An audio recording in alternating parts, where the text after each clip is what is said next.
যেদিন রান্না করতে খুব একটা মন লাগবে না সেদিন এই রেসিপিটা কিন্তু ট্রাই করতে পারো।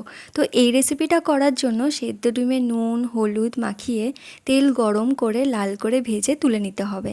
সেই তেলের মধ্যেই তেজপাতা দারচিনি দিয়ে তার মধ্যে পেঁয়াজ কুচি লবঙ্গ এলাচ আর সামান্য নুন দিয়ে লাল করে ভেজে আদা রসুন পেঁয়াজ আর লঙ্কার পেস্ট দিয়ে তাতে পরিমাণ মতো নুন হলুদ জিরে আর কাশ্মীরি লঙ্কার গুঁড়ো দিয়ে একটু কষিয়ে নিতে হবে।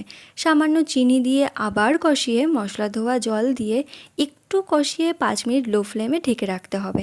তারপর ঢাকনা তুলেই দেখবে তেল ছেড়ে এসেছে। আর ওই মশলার মধ্যেই আধ ঘন্টা আগে ধুয়ে রাখা বাসমতি চাল দিয়ে ভালো করে মশলার সাথে মিশিয়ে নেবে।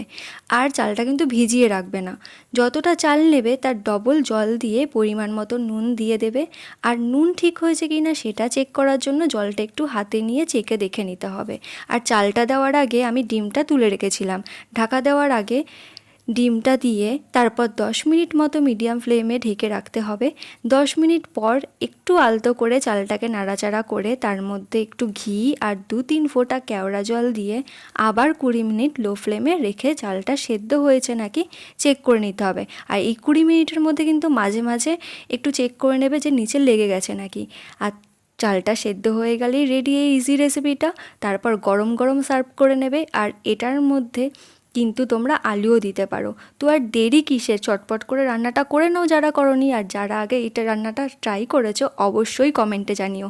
বিলিভ মি দারুণ হয় খেতে। আর আমিও গরম গরম সার্ভ করে নিয়েছি। বাই।